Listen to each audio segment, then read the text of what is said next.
Yo, what is up YouTube, man? I have had a lot of people asking me about a glitch 6'6" build and would it be worth making, so I'm going to be talking about it in today's video, comparing it to the glitch 6'7". Real quick, I'm going to show you guys how to make it. It's actually pretty simple. So the first thing you want to do, go to settings, change it from imperial to the metric system. Once we do that, we're going to go to create a new build. This is the same method that I have used to make a few other glitch builds, so you guys may know how to do it already. But what you want to do once you put point guard, you want to go to height. You want to put this all the way down to 1.77, and very important, make sure you don't go below that. If you go below that and then go back up, it's not going to work. You'll have to start all over. With the weight, same thing. Make sure to go all the way down to 66 kg, and then with the wingspan, we're going to bring it down to 1.78. Again, don't go below 1.78 m and go back up, or it will mess up the glitch. With the body shape, we're going to keep it at solid. Once you get that in, make sure it does say 1.77 m, 66 kg, and 1.78 m. We're going to just upgrade everything straight down until we get the build to a 99 overall.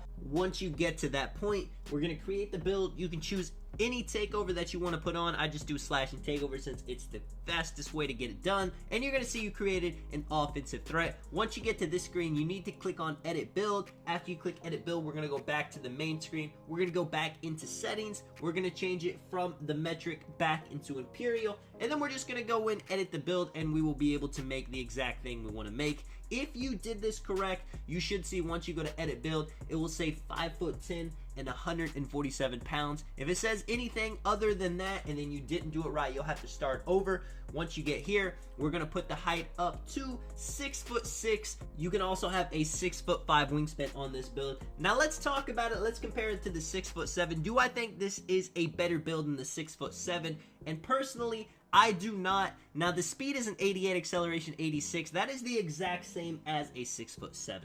So you're thinking, why would I make this build when I could be 1 inch taller and have the exact same speed? But not all the stats are exactly the same. This build does have its benefits. You actually get a 93 3-pointer on this build with 6'5" wingspan. Even with minimum 6'6" wingspan on the 6'7", you can only get a 91. The 2 extra badges that is going to allow you to have is limitless spot up on Hall of Fame and catch and shoot on Hall of Fame. Now, a lot of people wouldn't consider those important badges, but if you're somebody that wants to be a hash spot up, maybe you want to be a pure sharp type build, having both of these badges on Hall of Fame is going to be huge, and that would be the reason I would make this build. If you're wanting to be a 2-guard in Comp Pro-Am, a hash build, the farther you can shoot, the better. Even in Parker Rec, if you like dexing around, once somebody dots you with the catch and shoot Hall of Fame, limitless spot up Hall of Fame, you can let it fly, and that will open up the court for you and your teammates, especially if you play with a lot of people that like to slash. Now, another thing this build gets that the glitch 6'7" can't get is the ball handle goes to an 89. That gets you stop and go on Hall of Fame. Now, I'll be completely honest with you guys, I'm not a huge believer in stop and go Hall of Fame, but 2K Labs has done tests, and they have proven that this badge does help you out. So if you guys want to be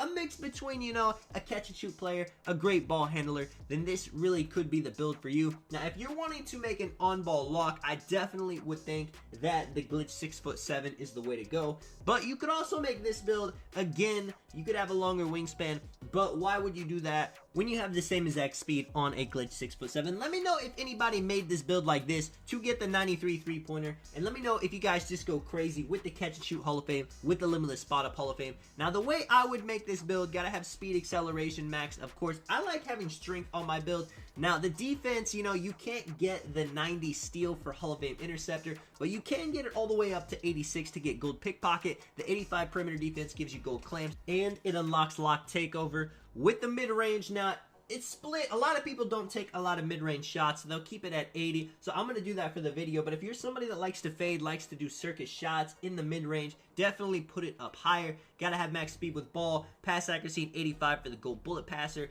and I would highly recommend putting block on your build, getting that rim protector on bronze, chase down artist on bronze. While being 6'6", you're not a lockdown, but you'll be able to play defense, you'll be able to get blocks. I would put the driving dunk to a 75, unless you're trying to do something like get a 92 driving dunk on this build. You may have to sacrifice something like block. I think this is a very well-rounded way to make the build. You're like a pure sharp, you're also a secondary ball handler, and if you're somebody that plays with another small point guard, you can have this build to where you're not super small down there. A lineup with 2 5'9", you're gonna get bullied, But with this build, you know, that 93 3-pointer, you're still going to be able to shoot almost as effectively as somebody with a 99 3-pointer, but you're going to have a lot more size. And where most of the time when somebody makes a small point guard, they neglect the driving dunk to where they can't drive to the paint if the defender is playing up on them, you'll actually be able to drive, get past them, and do a quick drops dunk that are almost unblockable. With the takeover options, you get shot creating, sharp, playmaking, and lock. If you're spotting up hash with this build, I would definitely recommend throwing limitless spot up on. Once you activate that, if you're in park, you can shoot from behind half court. Even if you're in comp pro-am, you can go all the way to half court. I've seen teams call wraps doing this, and it is just so tough to guard because you're not expecting them to wrap that far, and even if you are, off-ball movement is very fast. You see, you get the name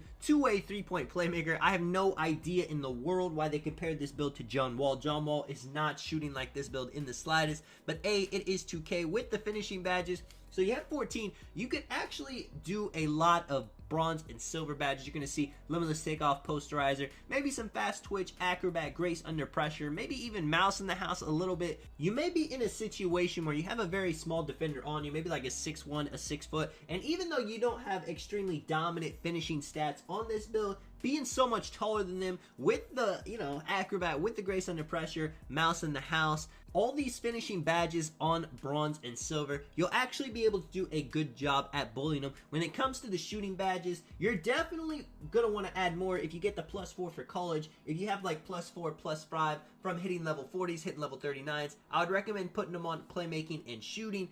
But Hall of Fame Sniper, Hall of Fame Hot Zone Hunter, the Limitless Spot Up Hall of Fame, the Catch and Shoot Hall of Fame, if you're trying to play that way, of course, you don't really need these if you're being the main ball handler, but if you're the off guard, it's going to make you a super overpowered shooter. Dexter off the screens, it don't matter. Clutch shooter on bronze is nice to have.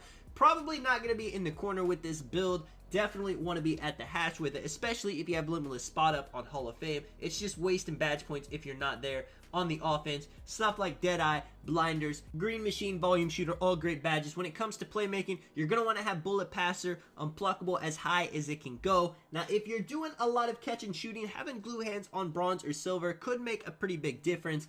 It's tough to have badges like Space Creator, Tight Handles, Ankle Breaker on because there's so many badges you want to throw on this build. You want to have Bailout, you want to have Handles for days, you want to have Quick Chain and Hyperdrive to help you move faster when you have the ball in your hands. And like I was saying, a lot of people are fans of stop and go. I'm not personally, but if you want to have that on, make sure to put some extra playmaking badges on your build. Then when it comes to defense, this build isn't made to be an absolute lockdown, but throwing on Clamps, Interceptor, Intimidator, Rim Protector, some Hustle, some Chase Down Artist, some Pickpocket, Menace maybe, even a Pogo Stick on bronze, you're going to be able to defend very well with this build. And even if you get switched on a bigger defender, you know, you'll have a chance, you know, not against a 7'3" post scorer who knows what he's doing, but if you get put on like a 6'9" glitched build, you'll be able to stop him, which is a lot better than some of the point guards can say, because sometimes whenever you're a 5'9", 5'10" point guard, you get put in a situation where you have to play defense, maybe they're picking on you, it is just a nightmare to watch if